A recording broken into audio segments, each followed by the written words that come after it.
दोस्तों, अगर आपको हमारी कहानियाँ अच्छी लगें तो चैनल को सब्सक्राइब, लाइक और शेयर करना ना भूलें। आज की कहानी का शीर्षक है दो दो बेटों की माँ। साहूकार जी, किसी भी खेत पर अगर कोई काम हो रहा हो तो मुझे भी काम दिलवा दीजिए। बड़ी मुश्किल से गुजारा हो रहा है। आजकल तो मशीनों द्वारा खेतों में भी काम हो रहा है। उस वजह से कोई काम पर भी नहीं रखता। आप तो मुझे बरसों से जानते हैं, कुछ तो कृपा कीजिए। 2-4 पैसे आएंगे तो मैं और मोहित की माँ 2 वक्त की रोटी तो खा पाएंगे। बड़ी कृपा होगी, थोड़ी दया कर दीजिए। मनोहर बाबू साहूकार के सामने गिड़गिड़ाते हुए काम के लिए भीख मांग रहे थे तो साहूकार बोला, मनोहर बाबू, आश्चर्य होता है आपको देखकर। कोई समय था जब लोग आपके दरवाजे के सामने से जाते थे तो आपके परिवार की तारीफ करते नहीं थकते थे। आपके पास भी तो कितने खेत खलिहान थे, क्या सब बच्चों की पढ़ाई में ही बेच डाले? किसी समय पर आपके यहाँ की शान देखते नहीं बनती थी।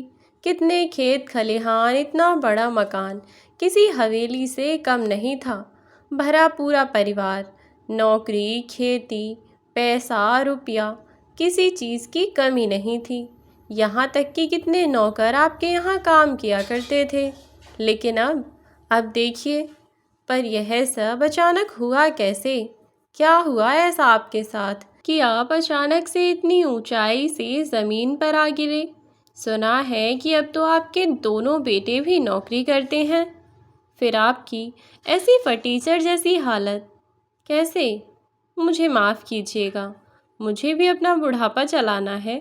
अब आप जैसे बूढ़े आदमी को क्या काम पर रखूँगा? अगर आपको काम पर रखूँगा तो काम कम और मजदूरी पूरी देनी पड़ेगी।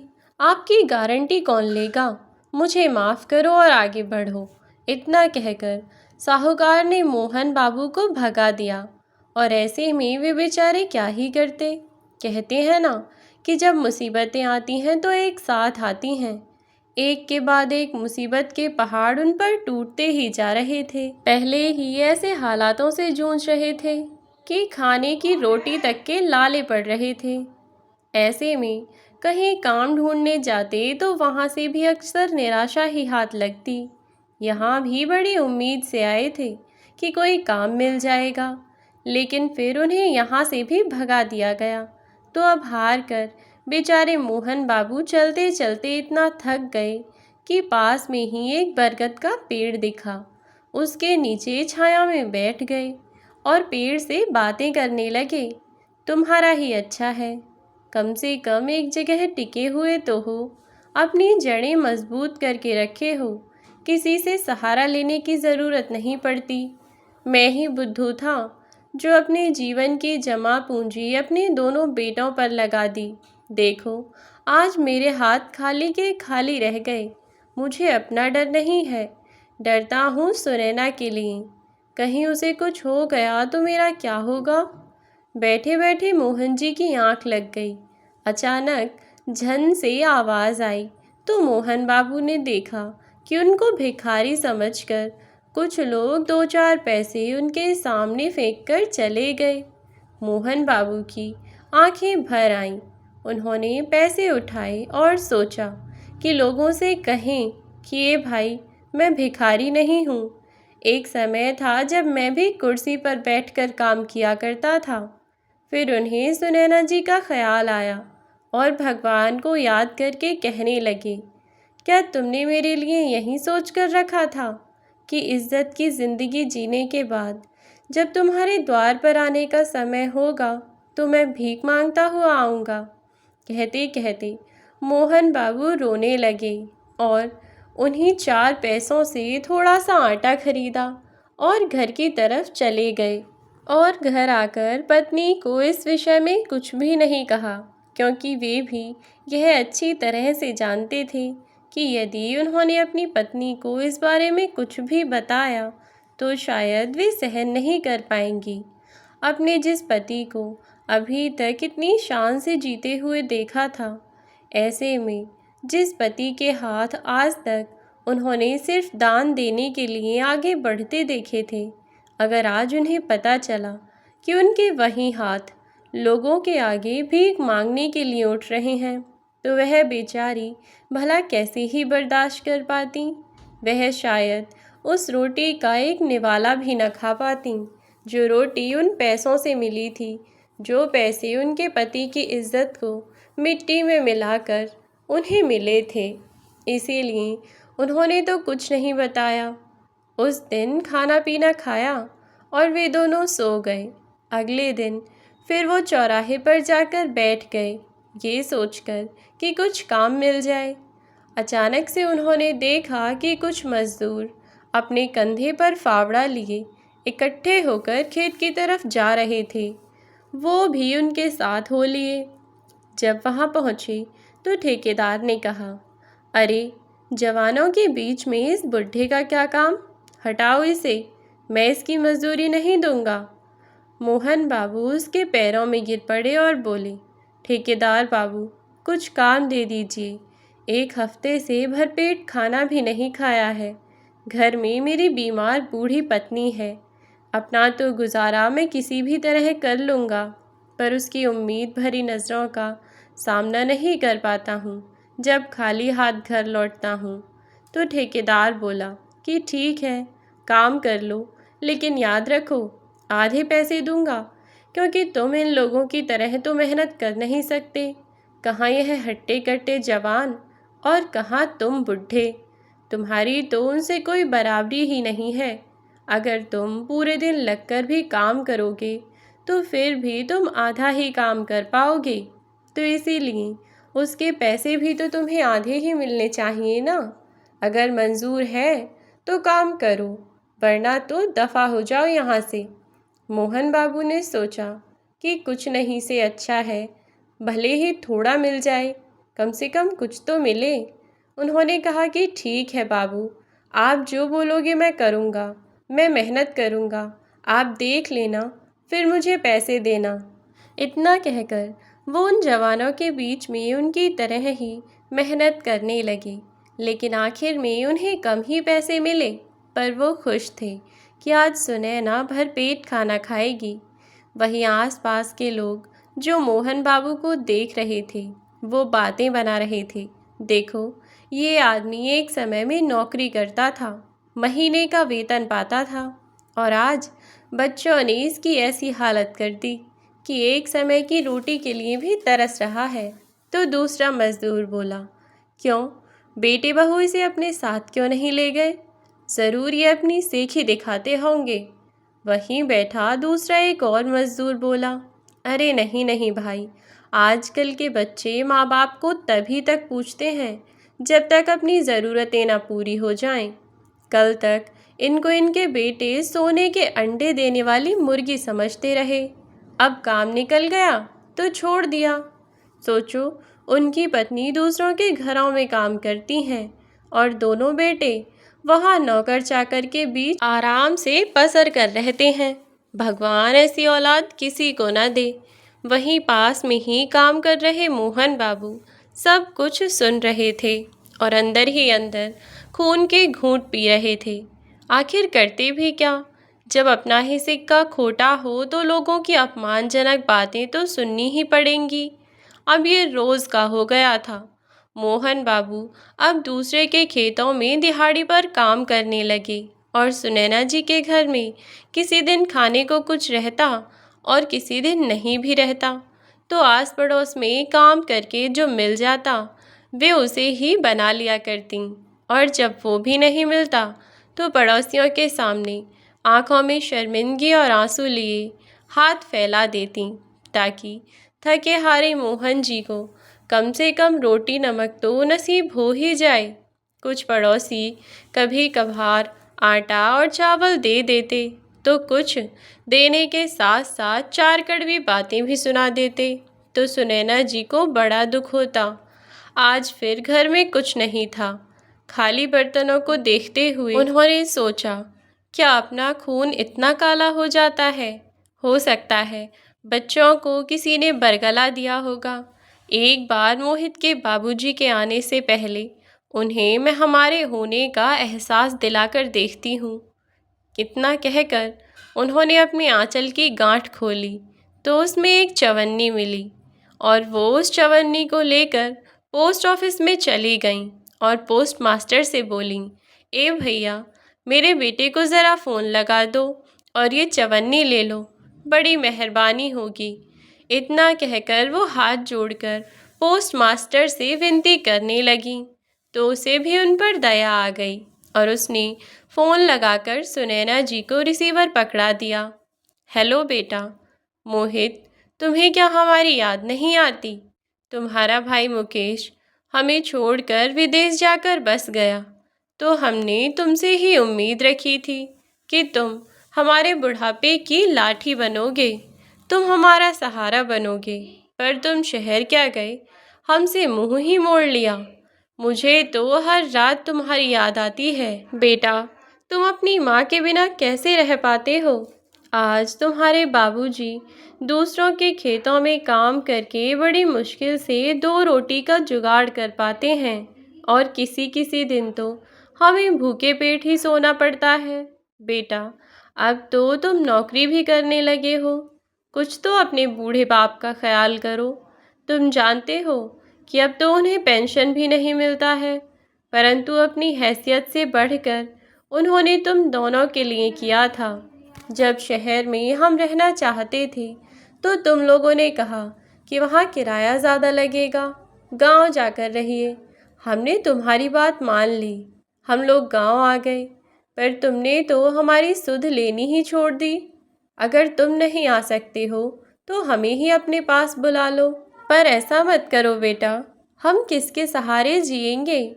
सुनैना जी फ़ोन पर अपने बेटे मोहित से विनती करते हुए बिलख बिलख कर रो रही थीं और उसे अपना और अपने पति का हाल बता रही थीं कि कैसे वे दोनों अपनी ज़िंदगी को रो रो कर गुजार रहे हैं। कभी भूखे पेट तो कभी आधा पेट खाकर ही सोना पड़ता है।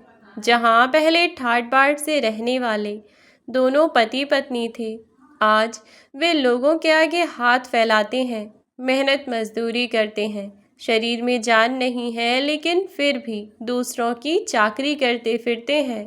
तो मोहित गुस्से में बोला, माँ, कितनी बार तुमसे कहा है कि दिन में फ़ोन मत किया करो। अभी मैं ऑफिस में हूँ, अगर यही हरकत करती रहोगी ना तो एक दिन तुम्हारा फ़ोन उठाना भी बंद कर दूँगा और मैं तुम लोगों को साथ नहीं रख सकता। मेरा स्टैंडर्ड अलग है। तुम लोगों को साथ रखूँगा तो लोग मुझ पर हंसेंगे। देखा है बाबूजी को कि कैसा काला रंग है उनका। शुक्र मनाओ कि हम दोनों भाइयों का रंग तुम पर गया है, वरना हमें तो लोग अपने साथ बैठने भी नहीं देते। ऐसे बाप को मैं शहर लाकर अपने घर में रखूँगा, ये तुमने सोच भी कैसे लिया? मैंने यहाँ झूठ बोला है सबको कि मेरे पिता लंबे चौड़ी कदकाठी के, देखने में सुंदर कदकाठी के हैं। तुम लोगों को यहाँ लाकर अब मैं झूठा बन जाऊँ क्या? यही चाहती हो? आखिर तुम लोगों ने हमारे लिए किया ही क्या था? अगर मांगना ही है तो भैया से मांगो या जैसे गुजारा करना है वैसे करो। और हाँ, जब तक बहुत ज़रूरी ना हो जाए, मेरा मतलब है कि बाबूजी या तुम्हारी मरने की नौबत ना आ जाए, तब तक मुझे फ़ोन मत करना। मैं आप लोगों को फ़ोन करूँगा। अब रखो फ़ोन। इतना कहकर मोहित ने फ़ोन पटक कर रख दिया। बेचारी सुनैना जी हर रोज़ एक बार पोस्ट ऑफिस जाती और पोस्ट मास्टर से पूछती कि क्या मेरे बेटे ने फ़ोन किया था। जब वो इनकार कर देता तो मुरझाया हुआ चेहरा और मन में उदासी लेकर वो लौट आती थीं। आते ही घर में देखा तो ना चावल था ना आटा। उन्हें अपने पति मोहन बाबू का ख्याल आया और वो एक कटोरा लेकर अपने पड़ोस में पहुंच गईं। मीरा बहन, ओ मीरा बहन, अपनी पड़ोसन को आवाज़ लगाती हुई बोली, 2 कटोरी आटा दे दो, मेरे घर में आटा ख़त्म हो गया है। मोहित के बाबूजी खेत से आते होंगे, उन्हें भूख लगी होगी। महीना ख़त्म होते ही जब उन्हें अनाज मिलेगा तो मैं तुम्हारा आटा लौटा दूंगी। और हाँ, आटे के साथ 2-4 चम्मच सरसों का तेल भी दे देना। नमक, मिर्च और तेल मिलाकर रोटी में चुपड़ के वो खा लेंगे। मेरा क्या है, मैं तो दूसरों के घरों में काम करती हूँ तो कुछ ना कुछ खाने के लिए मिल जाता है, पर वो कैसे भूखे रहेंगे। सुनैना जी अपनी पड़ोसन से विनती करते हुए कहती हैं। तो मीरा बहन बोली, क्या सुनैना बहन, हर दूसरे तीसरे दिन तुम कुछ ना कुछ मांगने आ जाती हो। कहने को तुम्हारा बेटा शहर में है और तुम्हारी ये दशा। मुझे याद है बिरजू के बाबूजी मेरे बेटे को कितना सुनाते थे कि देख, मुकेश और मोहित को कितना पढ़ते हैं, आगे चलकर नौकरी करेगा और मोहन को ठाठ से रखेगा। पर हुआ क्या, तुम्हारा एक बेटा विदेश चला गया और दूसरा तुम्हें देखने नहीं आता, और मेरा बिरजू हमारे साथ ही रहता है। इतना सुनाकर मीरा बहन ने थोड़ा सा आटा और तेल उनकी झोली में डाल दिया और वो अपमानित होकर चेहरे पर झूठी मुस्कुराहट लेकर वहाँ से चली गईं। करीब 20-25 दिन बाद शहर से खबर मिली कि मोहित ने अपनी पसंद की लड़की से शादी कर ली थी।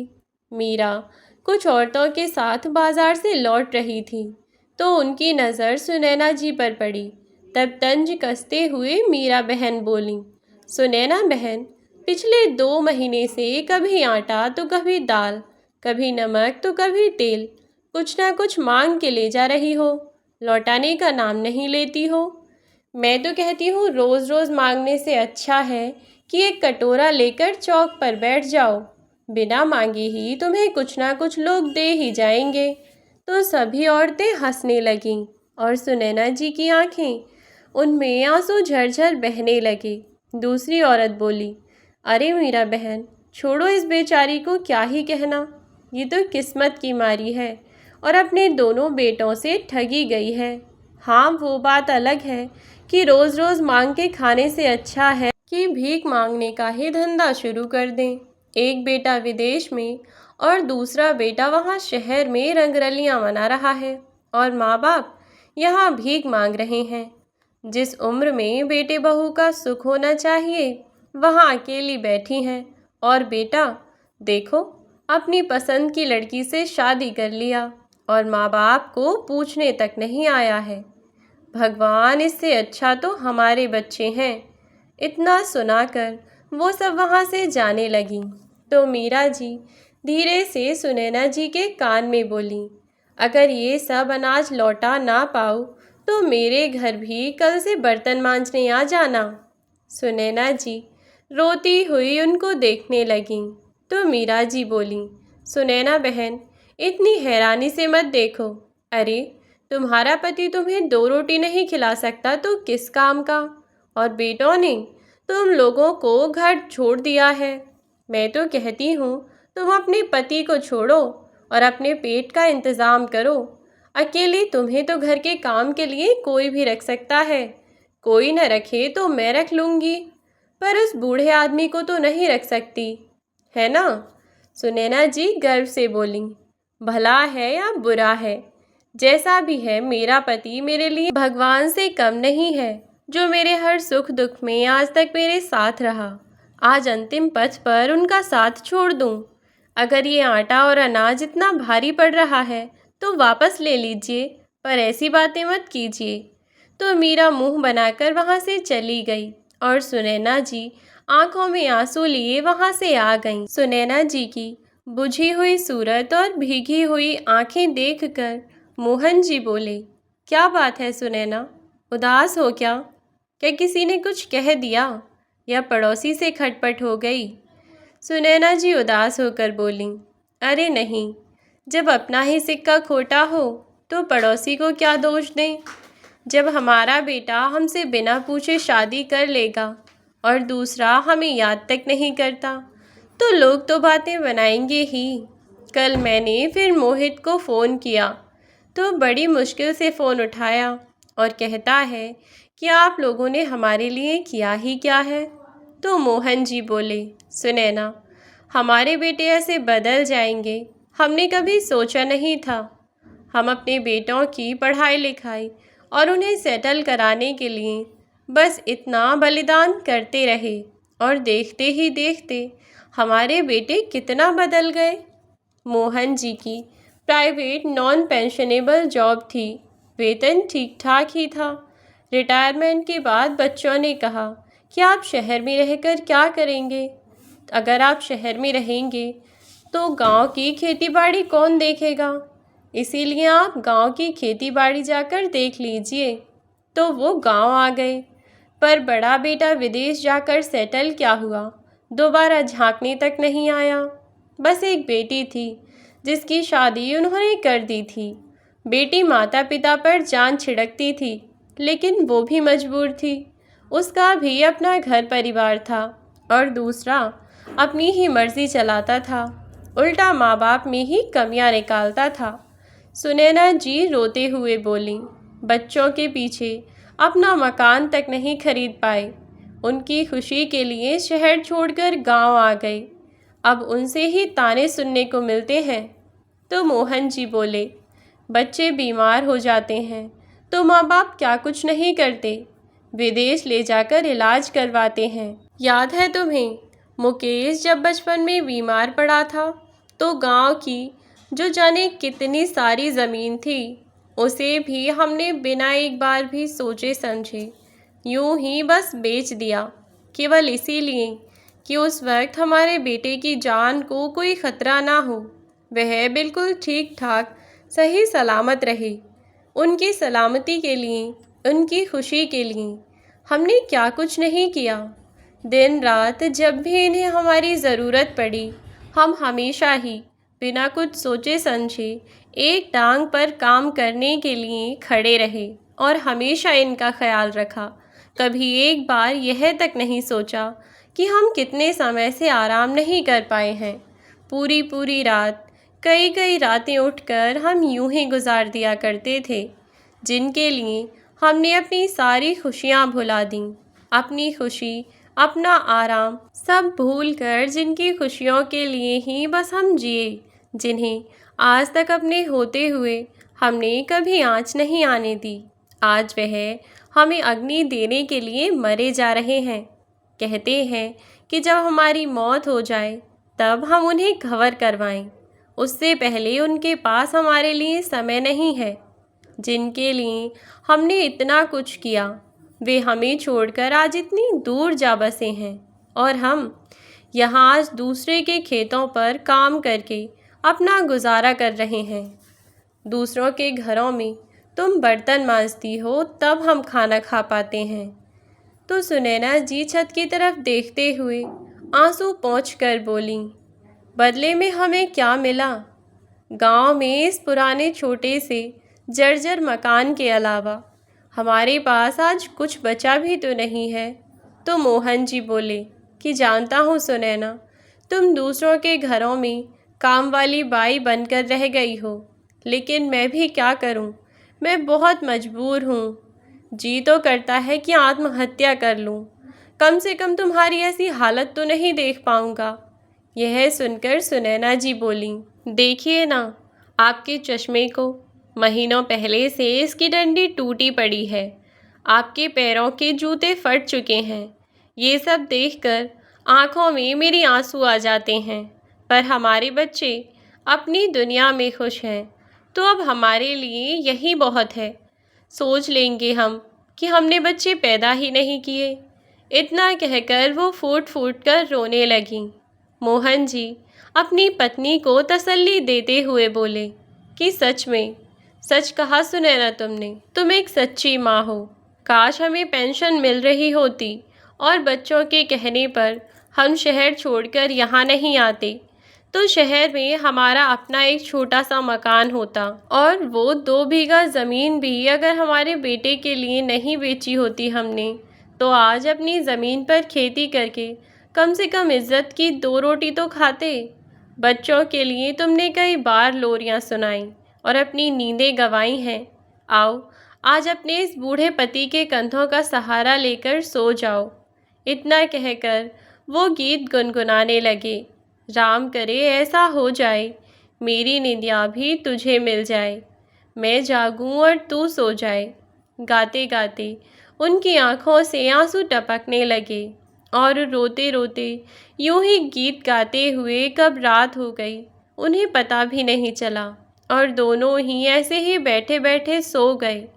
कुछ रोज़ बाद जब मोहन जी खेत से लौट रहे थे और अपने टूटे हुए चश्मे के धागे को ठीक कर रहे थे, तभी एक आदमी आया और बोला, अरे मनोहर भाई, आपका बेटा तो शहर में नौकरी करता है ना?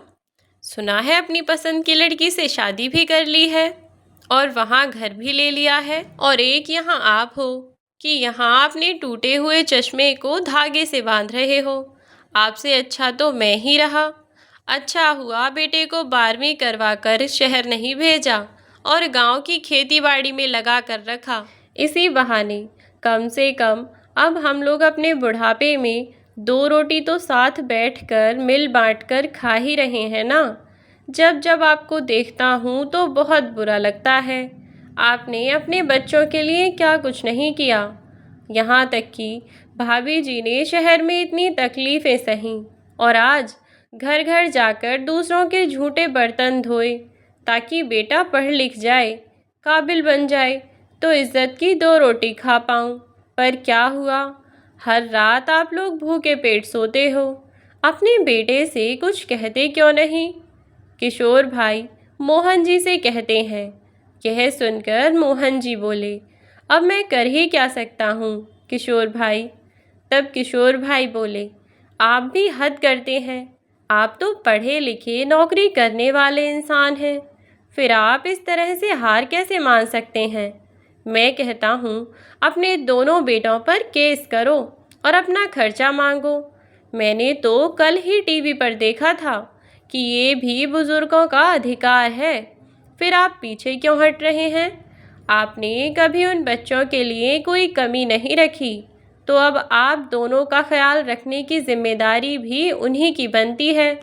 वे लोग वहाँ पर अपनी अच्छी खासी ज़िंदगी अपने आप जी रहे हैं।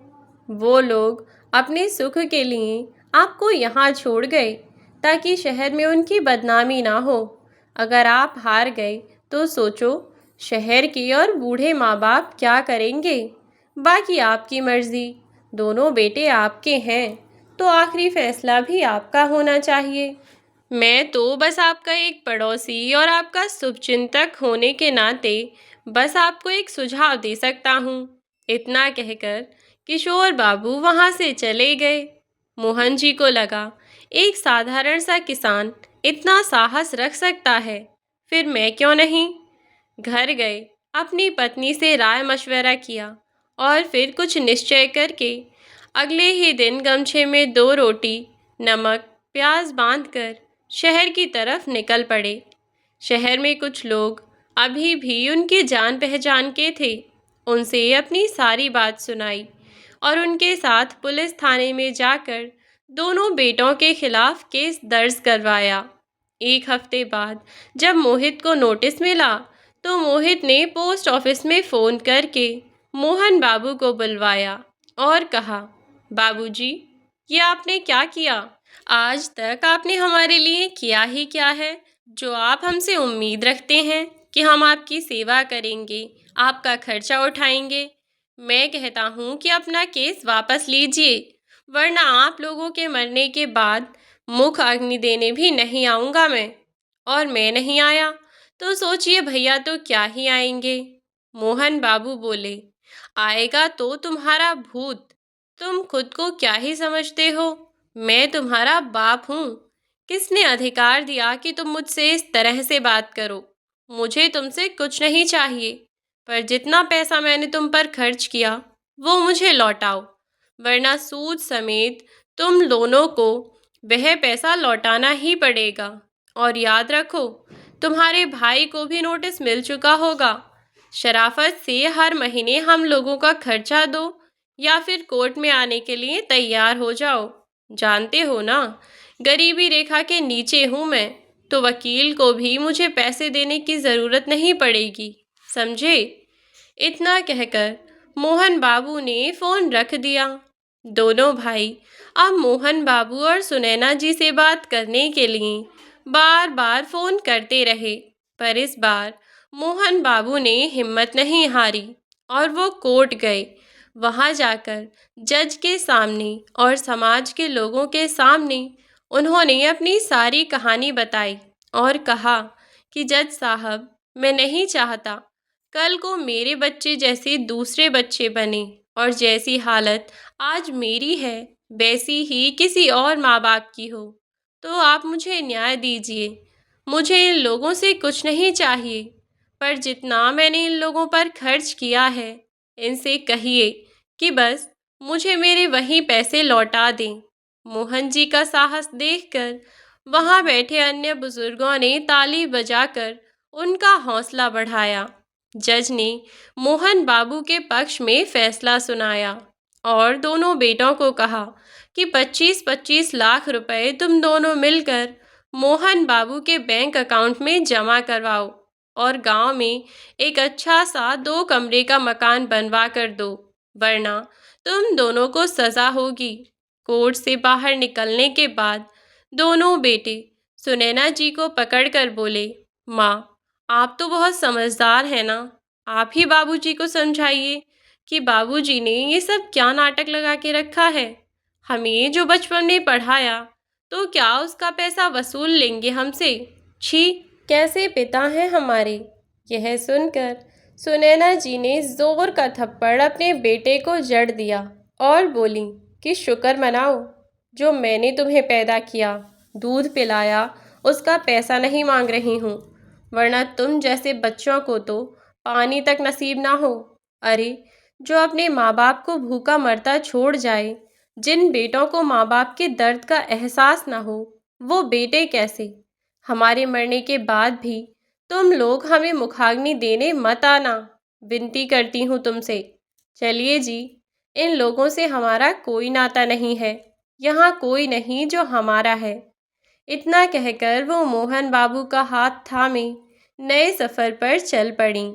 कोर्ट का ऑर्डर मानने के सिवाय दोनों बेटों के पास कोई चारा नहीं था। अब हर महीने जो 50 लाख रुपए उनके बैंक अकाउंट में आए थे, उससे जो भी ब्याज आता था, उसी से उन दोनों का खर्चा आराम से चल जाता था। वक्त बीता, 2 कमरे का मकान बनवाया गया और फिर मोहन बाबू ने 2 बीघा ज़मीन भी खरीद ली। अब अपनी ज़मीन पर वे खेती करते और इज्जत की ज़िंदगी जीने लगे थे। तो दोस्तों, यह कहानी आपको कैसी लगी कमेंट बॉक्स में कमेंट करके ज़रूर बताइएगा। ऐसी ही कहानियाँ सुनने के लिए हमारे चैनल को सब्सक्राइब करना ना भूलें, साथ ही बेल आइकन को प्रेस कर दें। आपका धन्यवाद।